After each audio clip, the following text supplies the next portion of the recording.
Alright, so just a couple of announcements and things before we get rolling on our normal stuff.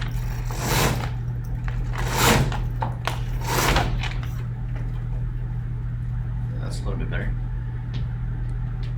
Okay, so just a couple of announcements. We have planning opportunities. If anybody's interested in going on summer camp 2024, this is the semester to do that. So Michael, I know you and I talked about getting together at some point to do that.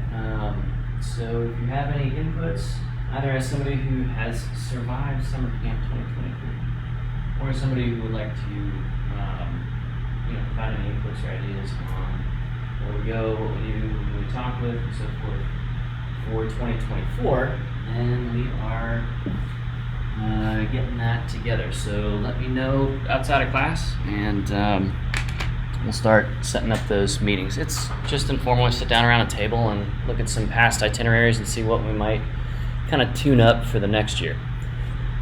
Next, we're going to continue on with talking about, in a little bit more detail, the vegetation class of resources. We went through it as a resource on Monday, and now we're going to have a chance to get into the rest of the impact dynamics, moderating factors, and stuff like that we didn't have a chance to cover the other day. And then we'll try and finish up with management approaches to vegetation. What are some techniques that work? What are some techniques that don't work based on prior experience and a whole bunch of research by recreation ecologists? And then we'll spend the second half of class taking a look at the tree work demo for the urban forestry folks. Davey Tree is in here. They are always super excited to recruit you just the moment they can get their mitts on you, because there's a huge undersupply for trained forestry people in all disciplines, right? There's like between 6 and 12 recreation ecologists in the United States practicing right now, so not a lot of people like me. And there's a whole lot more folks doing urban tree care work, right-of-way clearing for power lines and utility lines, stuff like that. And in parks and other protected areas, there's a huge need for tree care. So that's a great way for us to spend the second half of class. We'll do that. And I believe they are providing free pizza, but if they are not for some reason, they usually do, and bring in just some branded swag, like do-rags and stuff like that for you. Keep this on off your neck while you're doing tree care with Davey Tree. That's cool. If you are absolutely not interested in ever putting on a tree work harness, which is like a rock climbing harness, but not quite the same thing. It's meant for more all-day comfort versus lightweight and emergency strength, as in a rock climbing harness. If you are absolutely uninterested in that, you are free to peel off right about 3 o'clock in an hour from now and go on your merry way. Sound good? All right, any other announcements for the good of the cause? And just one side note, we can edit this out in post. If you get recruited by Davey Tree, that's cool. They'll send you all over the country and get you trained up with all sorts of stuff. You can become an arborist over time. I was just at the Murfreesboro Apple Festival with one of our former students, a guy named Ty Steerwalt, who works for the city of Carbondale doing urban forestry stuff. And he's going up for his arborist certification here shortly. That's cool. Davey Tree is a great company. They've treated us, they've treated our graduates really well. Please do finish your degree before you totally drink the Kool-Aid and jump on in with them, because they would love to send you out to a North Carolina professional practice training site for 3 months, and that makes it hard to finish your classes and get the paper that says you are pretty okay at forestry. So occasionally we have folks kind of poached before they are fully baked, and that can interfere with your professional plans later on. It's harder to come back to school after several years and stuff like that. So for those folks who are coming back to school after several years, nice work. Keep on kicking ass. All right, let's get back into the impact dynamics of vegetation resources. So we left off right around here. I was talking about graffiti and We took a look at some bamboo that grew during the anthropause, during the 2020 quarantine season, and how that one stem was not graffitied to heck and back like so many of these others can be. Again, these images are from a state-run beach in Hawaii, and it is a gorgeous place and absolutely hammered to death by horrible mainlander tourists who don't respect local sort of site and habitat quality or sort of the cultural impact of graffitiing up somebody else's nice stuff. Okay, so that's a problem. And with certain species, like we were talking about on Monday, like the silver sword in Hawaii, here with this image you can see the reproductive stalk in the lower foreground here. That stalk has been snapped off. It was broken off by a visitor. Normally speaking, those should remain erect for a couple of years until that cellulosic material or that lignous material decays. So, the fact that this is such a slow-growing organism is a moderating factor. It is much, much more sensitive to impacts, because if you want to think of it this way, you can think of it as it responding very slowly to impacts in terms of resilience, or you could think of it as from the plant's perspective of time. Its slow growth means we are, relative to it, we're like the Flash. We are moving super fast. We are thousands of visitors walking by this spot over the course of a decade, in between which this thing has zero chances to reproduce. So, growth speed is a moderating factor, just like growth form, right? The shape and the elasticity with which the vegetative organism is growing. Here's a recording. It's just a bunch of audio of me talking through what's going on here. As you can see, it's a pretty big commitment for the ahina to sprout and fruit, or to fruit in this case, not sprout. So, when we have this going on, this is awesome for the plant, and that means very, very, very careful needle threading on site and habitat quality, site index management here at the top of this volcano. What we are hearing in the narrative to this video, if you take a look at it on the course website, there's a ton of visitor-created paths through this, and several of the ahina in this area have had to be uprooted and moved, which is a very, very delicate, painstaking operation. This site is in public use, public operation pretty much year-round. This is well down into the tropic latitudes, so this road is typically always passable, except for when native Hawaiians get real mad and shut it down. That's another story for another time. The University of Hawaii is making some ethically dubious decisions in managing an astronomic research area. There's a whole bunch of telescopes and observatories just over the hillside here, and they got a $1.99 year lease on the land to do that on a sacred site, so it's kind of sketchy. Anyway, so the short version here is lots of trails through a very, very slow growing plant, and a very fragile slow growing plant in the middle of a parking lot, because on top of the crater rim there's just not a lot of places to put a parking lot. So it's not that big, but it's crazy busy. And this is a spot where you can see the sun is just rising over my shoulder. This is where people have to arrive starting between 3 and 4:15 in the morning to watch the sunrise at 10,000 feet over the Pacific, where you can see for 100 miles. And the clouds might be 5,000 feet, a full mile below where you're standing up here. So the demand for the recreation opportunity of seeing that sunrise or that sunset, extremely high. The investment of people with their limited time and their rental car, extremely high to get up here, right? Get up in the middle of the night and enjoy a sunrise. It is well below freezing, and well below freezing with wind chill here. This is a pretty marginal site to grow on, right? It's 10,000 feet. So this is a difficult spot. And because people are arriving at 3, 4, 5 in the morning, they're not seeing some of these signs that say, hey, this stuff is incredibly fragile. Do not walk through this sort of center island in the middle of this parking lot. These are incredibly fragile. Don't do it.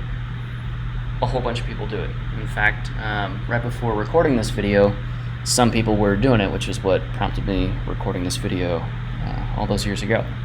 All right, so other moderating factors, again, just physical size of the thing. Mature trees are going to do okay, but they tend to receive a different kind of damage. So we don't probably have time today to do it, but we'll take a walk over into Thompson Woods and take a look at some of the beech trees and the graffiti that's been carved in them over time.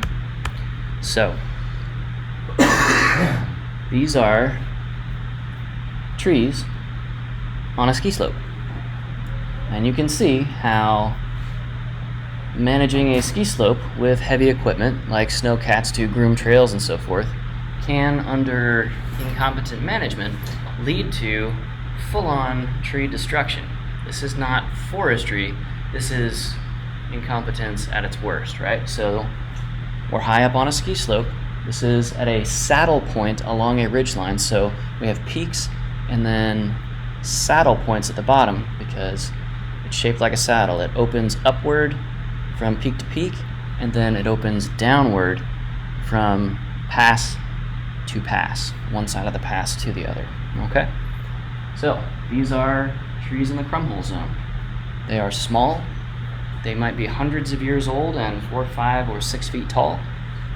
Right? Just very, very slow growing, like the ahina, and major problem. So landform position, that is up high on a ridgeline and exposed, is a serious moderating factor. All right. Tree scarification with hatchets. We don't see a whole lot of hatchet use anymore around campsites, but when one person gets that idea, those hatchet scars are visible for years and years and years, decades at least, for most of the individuals. And this is scarification. The tree is going to have to try to grow this over if it can survive the introductions of the viral, fungal, and insect vector pathogens that are getting into where people are just leaving their axe, right? Which feel rugged, like an outdoors person, to leave your axe in the tree instead of like in a case or on a table because, you know, it looks cool for my feet, and so forth. It's a particular perceived life way. So that's a thing. Lots and lots and lots of trees around campsites specifically are scarred. And we definitely don't see as many of a related impact form these days, but there is also, if any of you guys grow up with like a Coleman lantern, runs white gas, or some of the older ones ran kerosene or paraffin. The real old ones burned whale oil back in the bad old days.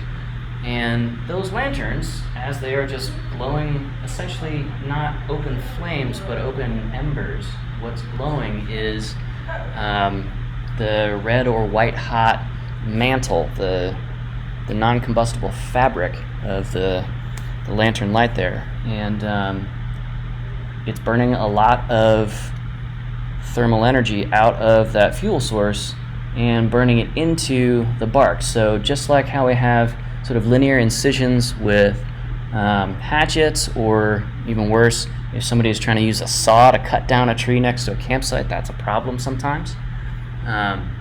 We'll see lanterns kind of burning their way in. The old way to set up a lantern around your campsite was because it was super hot and you couldn't have it anywhere near your tent, for carbon monoxide reasons, for melting the plastic fiber of your tent.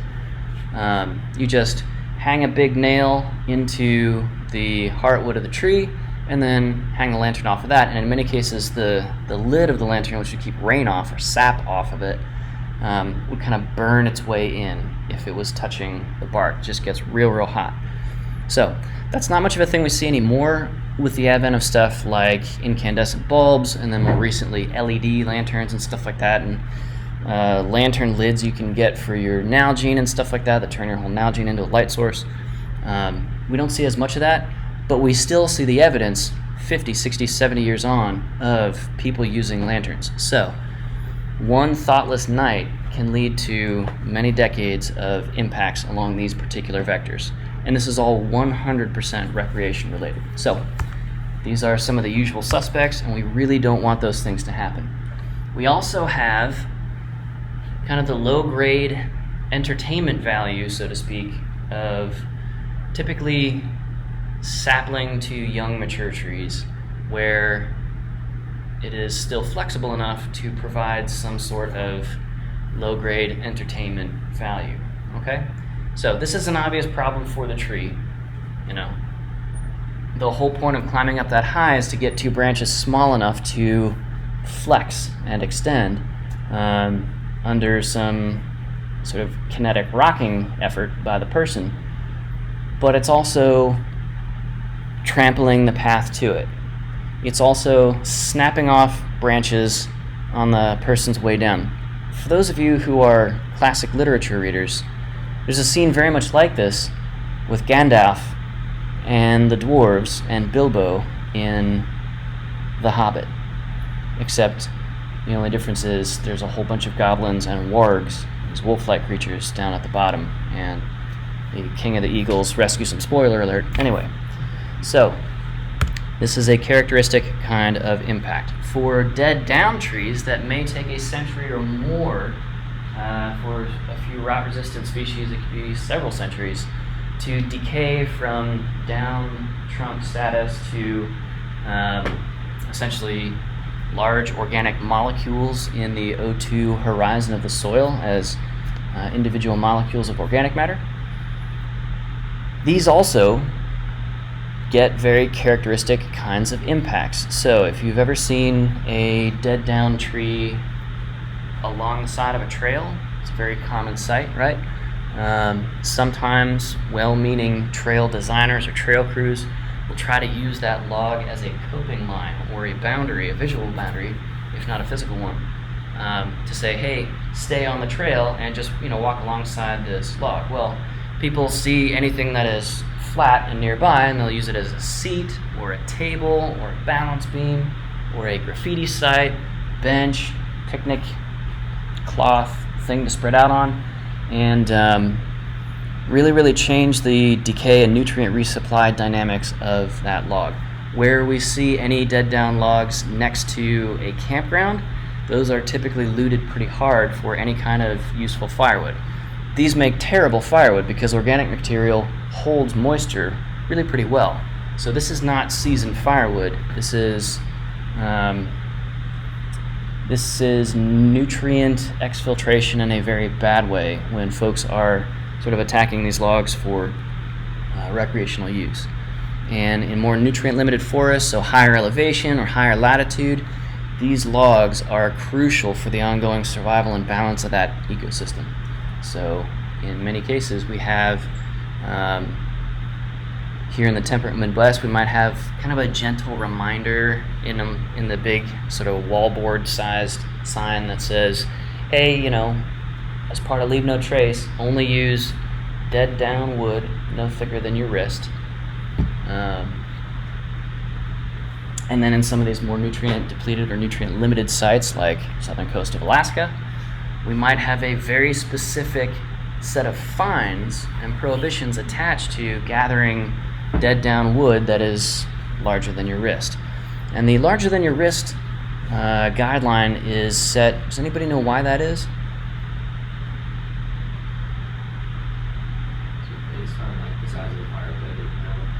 Based on the size of the fire pit and the temperature of the fire and how likely it is to fully combust. If you've ever come up on typically a backcountry campsite with a 15 or 25 foot long log and it's burned in the middle because it's not seasoned wood, and somebody tried to make that thing burn, by God, because this was our vision for this trip. We're gonna have a nice fire, and this was the only firewood I found close enough because I'm a lazy person, and so we just dragged the thing through, and I don't have a hatchet or a pocket chainsaw or anything like that, so I'm just gonna burn this thing in sections and then burn the sections. Usually what happens is they get pissed after the very first one, they fall asleep that night, let the log burn through in 2 pieces, and then move on. And then it's the next person's problem. So, that is an issue. Another kind of recreation impact that we see to vegetation, especially and in particular in backcountry sites where we're trying to preserve soil function, is I keep stepping on this cable and knocking out the video. Sorry. Another kind of impact that we see with vegetation here is the old fire pit not only is a soil impact because we're generating a bunch of potash or potassium-rich ash, which forms lye when you add water or it gets rained on, and it sterilizes the soil chemically by raising the pH to like 12, 13, something like that. I mean, a real high pH such that nothing can grow there, no vegetation. So in burning vegetation, we can prevent the next generation of vegetation from being able to recolonize that spot in that campsite. Typically the campsite is therefore established, and other people will come to it and keep it open and continue expanding it, put in other fire rings until you have 4 or 5 just dead, bare spots, and typically toilet paper flowers out in the vegetation beyond. So the fact that we seek out certain kinds of wood supply basically in different life or growth stages of the individual vegetation species means that we're going to see a lot of these characteristic impacts. People have been making fires for a very, very, very long time. This is something that's deeply encoded in every culture, right? So we seek out species based on their size, based on their perceived rarity to us, based on unusual or unexpected growth characteristics like shagbark hickory just looks weird and strange. So some people, if they're going cross country through the forest, will go find a shagbark hickory and just like yank off strips of bark, which are critical bat habitat, as it turns out. But you know, they're just pulling off bark. So what else are they going to do in the middle of the woods, right? So even just size. This is the General Sherman. This is a very, very big giant sequoia. Okay, but hiking to it can kill even those. Again, we talked about how shallow rooting species are very, very vulnerable. In the middle of a campsite, trees are screwed. Even if they are mature trees, it's going to be like the giving tree kind of a thing, where it gives shade and protection from rain events, and maybe it's a fruit or mass-producing tree. But over time, it's going to donate firewood, it's going to give its everything of itself until it's just a stump. Then the stump's going to decay, and the soil over that stump and root system, the root bowl, is going to subside and collapse, especially with aggressive fungal recruitment of that organic material. So, this is why a lot of campsites are paved. This is why a lot of campsites are restricted to a graveled area where we've hardened the soil against these kinds of impacts in places that are far enough away from trees. If you have a tree in the middle of a campsite, it is screwed over the long term. It just takes one or a couple of bad actors to, you know, basically leave even multiple trees destroyed in a single site. Okay.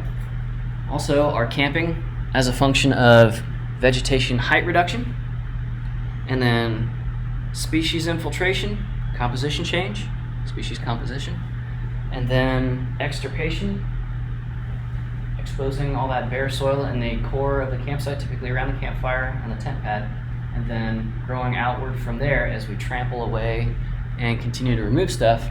That leads to additional vegetation impacts as a function of soil loss. So sheet erosion in campsites is a serious thing. So where it looks like roots are growing up out of the ground, that's a strong indication of how many inches or feet or meters of soil that site has lost over time. And it can be meters of soil in some of these backcountry, less often visited sites, less well-managed sites, that sort of a thing. So where you see roots starting to show up at the edge of a campsite, that's a very strong sign to you, the ranger or the campground manager or what have you, that something needs to be done, and it needs to be done right away, because you are losing over the surface area of the site 3, 4, 5, 6 inches of sheet soil erosion, or profile truncation, just removing the top layers of the soil by erosion. That adds up to dump truck load, 16 cubic yards, or about 15 cubic meters per dump truck load pretty quickly. And that's expensive to bring back in, right?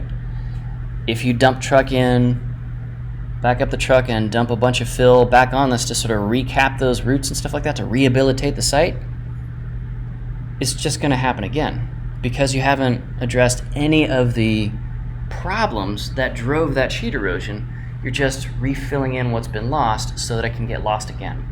So that's a thing. We also want to think about how people tend to use trees for very specific recreation activities, like hammocking.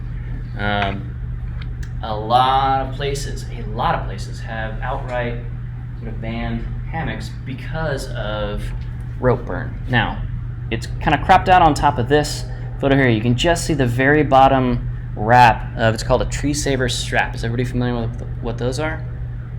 It's just a wider webbing strap that you wrap 1, 2, 3, 4, 5, 10 times around the tree, and it's got a loop sewn into each end, and so you tie the hammock's main line through both ends of that loop. And what it does is, instead of the very thin, typically like 550 or 1000 paracord, kind of rope sawing its way through the cambium and the thin outer bark of something like aspen or paper birch, or beech, it spreads out that same pressure across even just a 1-inch tree saver strap wrapped one time. So kind of a U-shaped bite configuration. They typically wrap it several times so it doesn't slip. Even a single inch is a tiny fraction of the surface pressure being exerted by a very thin, maybe 3-4 millimeter 550 or 1000 paracord. So, to the extent that you have well-prepared, well-educated, and behaviorally compliant visitors in your campsites who are going to use those tree saver straps every time, we're cool with hammocking. And as park rangers, we want to be cool with hammocking, right? We're not trying to harsh anybody's mellow or prevent scenes like this with rare puppers and, grizzly white people in hammocks. I mean, it's a mood, it's a life way. But a single hammock can just about girdle a tree done wrong. So that is not a good thing. And it's typically not a deep saw like cutting into the heartwood, but it's absolutely a crushing wound. Like when you shatter bone, if somebody runs over your foot or something like that, that's called a crushing wound. It's the same kind of thing to the vulnerable living layers in a tree's trunk. So that is a thing. Firewood harvesting for reasons of nutrient depletion and for tree harm, typically low branches, everything below about 7 feet within visual range of the edge of a campsite to all sides, all of that is vulnerable. So if you are siting your campsites in mature stands, put them in and around species that don't have any low branches. If you are siting near a forested area or a full canopy area, but putting the sites on or near grass, for example, expect the nearest edge of the forest from a direct straight line approach, because that's how people move in overland situations typically. Expect that nearest spot in the forest near that bigger campground to be just completely wiped out, to have a whole bunch of informal trails, meaning a lot of trail erosion, meaning a lot of soil loss, meaning a lot of root exposure, meaning more injuries because people are tripping on wet roots that weren't designed to be walked on in the first place. So this is not just a disparate set of related impacts, it's a cycle and a sequence and a reinforcing process in some cases, okay? So this is a lot. Where you have, this is somebody's campsite that we ran across on summer camp where they just left the whole thing smoldering. It had been smoldering for close to 3 days when we got to it. So this is just a low-scale issue, yeah? And we're all aware of how the West has been drying out. We're all aware of how wildfire season is not a season anymore. This is directly contributory to it. So, unfortunately, sometimes your wildland fire management has to start with your visitors, not with cutting fire lines. If you're cutting fire lines on a wildfire, right, the horse is out the gate already. We're out of the barn. And things have been happening already. So, people are not necessarily thinking along these lines. So you have to sensitize them. You have to bring them off of autopilot, bring them back into a mindful kind of presence in your forested environment that you are trying to protect. At national parks, at every one of the national parks that we've been selecting this semester, to the extent that camping is allowed, it is not allowed at some whole-ass national parks. But to the extent that it is allowed, you have to have a very clear, very well-reasoned, and reason for the worst-case scenario, your most droughty summer, for example, and have that consistently, completely consistent across the entire site. And update all of your neighbors, like all of the gas stations, for example, where people are stopping to buy firewood before they head into your national park to go camping. Okay? Everybody's got to be on the same simple, unambiguous message. If there is the least amount of option or choice or whatever, or ambiguity or confusion, somebody out of your millions potentially of visitors every year, if 0.1% of your visitors get that wrong, 0.1% isn't a lot, but it is a lot of people when it's millions of visitors, right? That's tens of thousands of people making the wrong choice. So, unfortunately, sometimes we gotta pre-digest basic logic and survival for people because we are soft and weak and suburban now. Except for Gary. He's ready. All right. So, let's take a look at some examples of what the consequences of not getting a campfire policy correct look like. We've all seen this stuff in the news and so forth and so on. Fire NATOs, right? And it's not always a campfire problem. Sometimes it's somebody pops a flat on their trailer and, they delaminate the radial tire off and they're just throwing sparks off of the bare metal of the wheel going by. You may have seen some world star videos of people driving down the street, dragging one wheel and just a shower of sparks and then later flame coming off of that.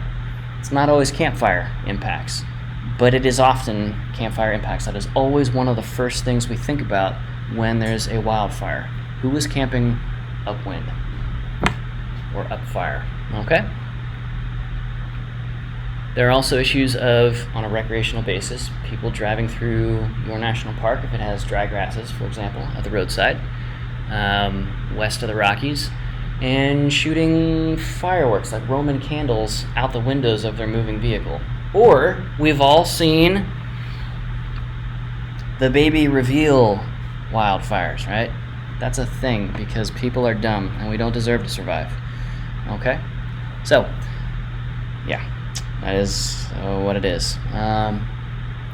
Another kind of characteristic impact pattern that combines that whole sequence of vegetation height reduction, soft tissue injury, rigid tissue injury, species introduction, non-native invasive species, or invasive tolerant or disturbance tolerant species, and then eradication is informal or social trail formation.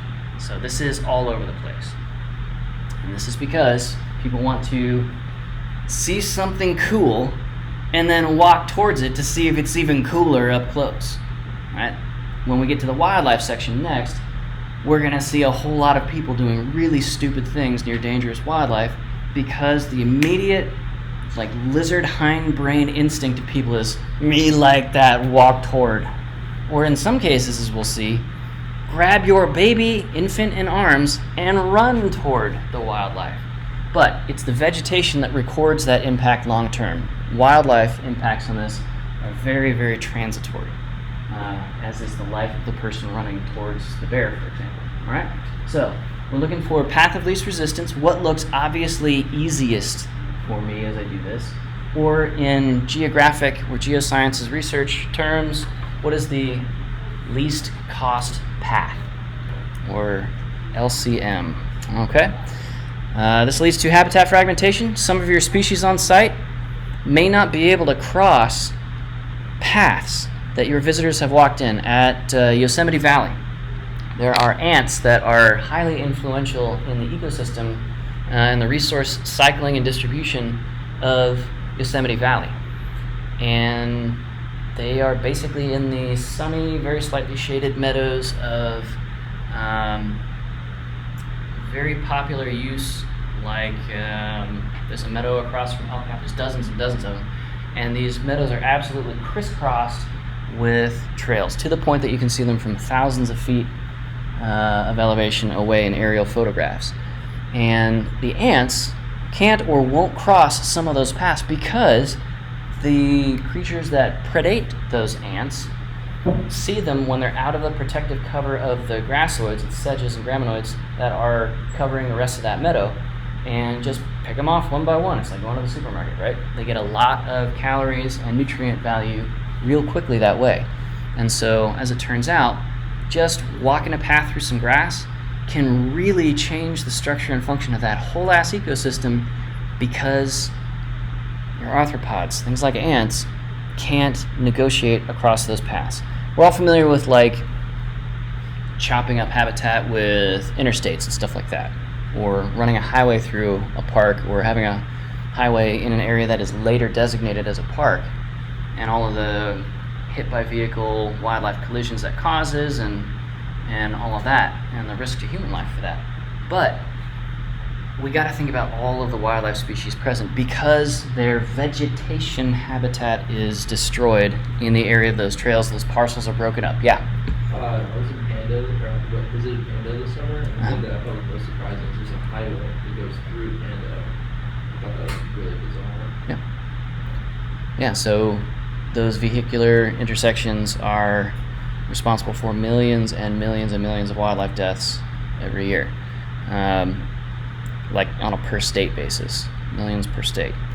Florida, for example, has absolutely crazy drivers, crazy habitat, and crazy migration pressure as, you know, like the Everglades are drained and then filled and stuff like that.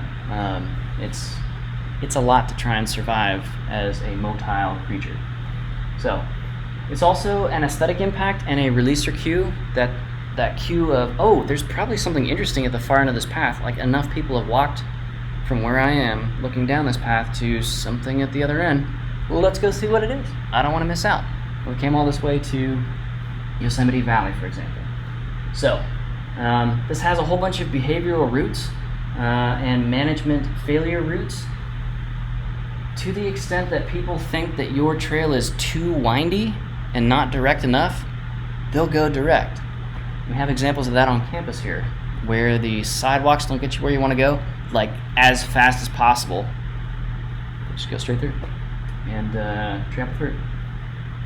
This is also a function of some visitors genuinely not understanding that the trail they are looking at is not a real, or not an official or maintained or safe or well-designed or ecologically sustainable trail. It is just walked in, and so it just looks like a straight thing where other people have gone. And as a result, where we have a formal trail, one created by the Park Service, for example, and then a whole bunch of visitor-created trails, these social trails spurring off of that, as it's called. Put in some post and rope fencing, stake in some scree walls, some cobbles, anything that causes visitors to see as they're walking along the real trail, oh, this other trail has a fence across it. I shouldn't go down that trail. That's not a real trail. Some visitors will still do that anyway. This is also a function of not the right, as it's called, reassurance signage. We used to call these trailblazes. And wherever a informal or social trail splits off from the real thing, we got to put in a marker saying, no, the trail goes this way. Not that way. Get a lot of pissed off visitors of, look, I was even trying to follow the right trail, but some of these visitor-created trails are so big, a few of them are bigger, because they're eroded, than the real trail, and I just went that way, and then I was off in the middle of the woods. The trail just stopped. We call those trails sucker trails, because suckers go off on them, and they just, like, the trail peters out after 15, 20 feet, or 15, 20 yards, or goes for a half mile, and then just stops, and the person's like, okay, well, I guess I'll just die then, or they'll try and go back. So we also have to build trails assuming the minimum level of functionality out in the wild. So we try to make real trails look real, look official, maintained, with addressing all of these other things. So we all know what visitor-created trails look like, but there are so many of them. There's an honest-to-God subreddit for enthusiasts of desire paths, as the Brits call it. We call them social trails because we American ecologists have no sense of humor, right? Like, it's a fraction of a second you're cutting off on this section of sidewalk here, right? This is the hypotenuse of this right angle. We're saving a fraction of a second here, but some jackwagon has got to save that fraction of a second because, oh my God, I got to get to class, and Dr. Park's going to roast me if I walk in late. No, I won't do that. I'm just saying. Again, if the path isn't as direct as you want, you're saving less than 10 meters of travel along this. Several seconds worth of movement. But to go around, oh my gosh, like I might be late, I might get lost. Right? So shortcutting is a big thing. And what we care about for shortcutting or preventing with shortcutting is where we have climbing turns for mountain bikers and for horseback riders, but at different scales, or if we have jagged switchbacks, where the two segments of the switchback are coming to a point to turn almost 180 degrees and continue on, up or down the slope. People want to shortcut that very steep section, cut off that long angle to and from. Again, not saving very many forward feet of travel, but causing ruinous damage because that shortcut at the edge of a switchback, near the point of each switchback, is running straight down the slope. That is a high erosion, high water velocity situation, as they say in the Jersey Shore. Okay? So, this is not a trivial thing. This is everybody trying to go to every point, and the perceived ability of people to get where they want to go quickly and efficiently, not happening. Okay? In an urban environment like this, we would also consider this hostile design. Hostile design is where you are actively making it more difficult or unfriendly or unsafe for part of your users. In this case, pedestrians, right? So, this particular image is, I believe, from Australia. But if you're a walker in this area, you're getting your feet wet, you're walking through mud, and you are having to find your own way through. If you're in a vehicle, you are good to go. You've got these beautiful clover leaves and overpasses and so forth, right? We have to design for everybody, at least in terms of your recreation users. So when we get to the recreation resources and infrastructure section coming up after like air resources, we'll talk about trail design for hikers versus mountain bike riders versus horseback riders versus people in wheelchairs and so on and so forth. So these desire paths, we could go on for days, right? Days and days. Desire path selfies. The snake is eating its own tail, right? Desire paths have now jumped the shark as a subject of selfies. That's fascinating to me as a researcher.